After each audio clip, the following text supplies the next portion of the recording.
Good afternoon, Kingston Ward. Let's begin the warm-up session. What are the current trends in nursing? Some of the current trends in nursing include telehealth and technology in healthcare, the use of telecommunication and information technology to provide healthcare services. In the field of education, graduate education and advanced practice are on the rise. There is a push toward encouraging nurses to pursue higher education and advanced credentials, such as master's degrees and advanced practice registered nurse roles. There is also a shift from hospital-based care to community-based care, as more patients prefer to receive care at home or in outpatient settings. Alongside, nurses are coming up with innovation and entrepreneurship. That is, nurses are opening their own healthcare businesses, developing new products or services, or working for non-traditional employers. How to communicate with patients effectively? To communicate with a patient effectively, you should greet the patient with a smile and their name. This helps to create a positive and respectful first impression and shows that you care about the patient as a person. Take your time, even if you're in a rush. This helps to convey that you are interested and attentive to the patient and that you value their time and input. Try to avoid distractions, interruptions, or multitasking while communicating with the patient. Importantly, explain things as simply as you can. This helps to ensure that the patient understands what you are saying and avoids confusion or misunderstanding. Use plain language, avoid medical jargon or acronyms, and give examples or analogies when possible. Finally, ask your patients if they understand everything to check for comprehension and clarify any doubts or questions. What is the dignity of being a nurse? Being a nurse is a noble and rewarding profession that involves caring for people's health and well-being. One of the dignities of being a nurse is respecting human dignity. Nurses respect the inherent dignity, worth, and uniqueness of every person they encounter, regardless of their health condition, culture, religion, or background. Nurses treat their patients with kindness, compassion, and empathy and uphold their rights to privacy, autonomy, and quality care. Having a sense of purpose. Nurses have a meaningful and fulfilling career that makes a positive difference in people's lives. These are some of the dignities of being a nurse that make it a rewarding profession. How would you deliver bad news to a patient or their family members? It is a tough but inevitable part of the job, and I believe I have learned to navigate it effectively. I understand how hard it is to watch a loved one feel uncomfortable, so I always try to demonstrate empathy when speaking to patients' family members. I calmly explain the patient's condition and the next steps we need to take, giving them time to process that information and ask as many questions as they need. Even though the news must be upsetting, I knew I needed to be honest about the situation to manage their expectations appropriately. I would never want to give families false hope about the outcome. However, I also emphasized our medical team's commitment to providing him with the best care and treatment options available. Describe your ability to handle high-pressure situations. I have always done well with deadlines and thrive in a fast-paced work environment. During my time at the urgent care clinic, I have helped numerous patients with illnesses, injuries, and health crises. One particular day, a mother brought in her young child, who had been quite ill. During the intake process, the child became unresponsive, and I had to think quickly and act calmly. I immediately began checking the child's vital signs, sent the other front desk worker to get the doctor, and began cardiopulmonary resuscitation, which I continued until a physician took over.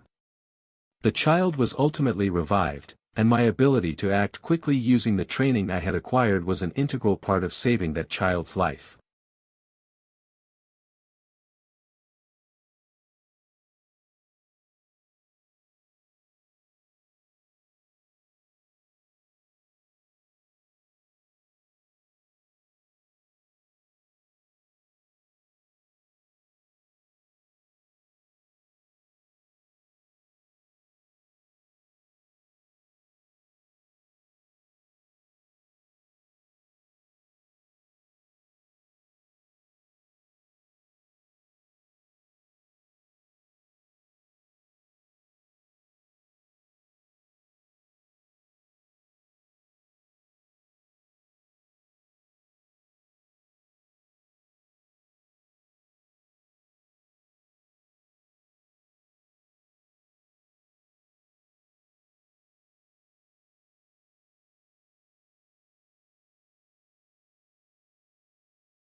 Your preparation time is over. Please start your OET speaking roleplay. Hi there, Mihiraa. I can see you're a bit anxious. Would you like to talk about how you're feeling right now? Yes, I'm just really scared. I didn't expect to be here like this. Everything happened so fast, and now I don't even know what's going to happen next. That's completely understandable, Mihiraa. A sudden injury like this can be overwhelming, especially when you're not sure what to expect. My name is Kingston, and I'm one of the nurses looking after you today. I'd like to talk with you about what's going on, answer any questions you have, and help you feel more at ease. Let's take it step by step, okay? Okay, thank you. To start with, can you tell me a bit more about what's on your mind? What part of all this is worrying you the most? I'm really nervous about needing surgery. I've never had an operation before. I don't know how long it'll take to recover, and what if something goes wrong? Thank you for sharing that with me. It's completely normal to feel uneasy about the idea of surgery, especially if it's your first time. You're not alone, many people feel just like you do. What I can do is explain everything clearly so you know exactly what to expect, and that often helps ease the fear a bit. So, let's talk about why you've been admitted. You have a fracture in your lower leg, specifically, a tibial fracture. It's a clean break, which is actually good in terms of how it can heal.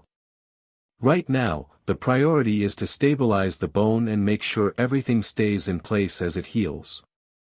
That's why we're monitoring you closely here on the ward. I want to reassure you, this is a very common injury, and treatment outcomes are typically very good.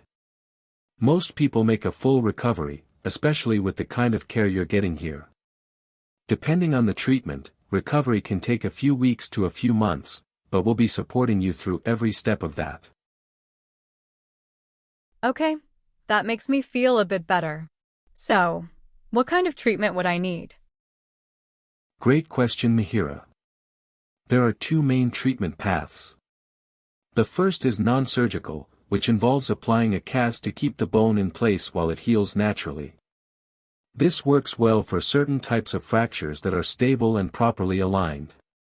The second option is surgical, called open reduction and internal fixation, or OET for short.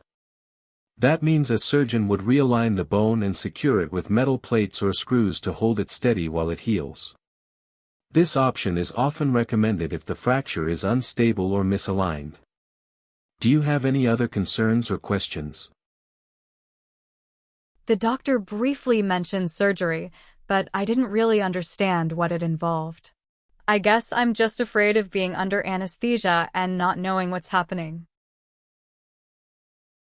That's a very real fear, Mihiraa, and I want you to know it's something many patients experience. You're not alone in feeling this way. If the doctors decide that surgery is the best option for you, there are a few steps we'll take to make sure you're fully prepared and safe. Before the procedure, we'll guide you through some preoperative preparations. That usually includes fasting for a number of hours beforehand, taking some blood tests, and checking your vital signs. You'll also meet with the anesthetic team, who will explain exactly how the anesthesia works and answer any questions. Their job is to keep you safe and comfortable throughout the surgery. After the operation, you'll stay with us in the ward for monitoring and pain management. We'll keep a close eye on how your leg is healing and support you with medication if needed. Soon after, our physiotherapy team will begin working with you, starting gently, to get the muscles moving again and to help prevent stiffness or weakness. Rehabilitation is a gradual process, but it's essential to helping you regain strength and mobility in your leg. We'll also give you advice on using walking aids, managing daily activities, and safely increasing your activity level over time. Now, in terms of what's next, your doctor will be coming to see you shortly. They'll review your scan results with you, explain in detail whether surgery is necessary, and talk through the next steps in your treatment plan. It's a good time to bring up any questions or concerns. Nothing is too small. The more you understand, the more in control you'll feel. And I'll be nearby as well, so you're not going through this alone. Okay, thank you. That actually helped. I still feel a bit scared, but not as lost. That's totally okay, Mihiraa. It's a big thing, and being a little scared just means you care about your health. We're here to support you, every step of the way. And I'll be around if you think of anything else you want to ask.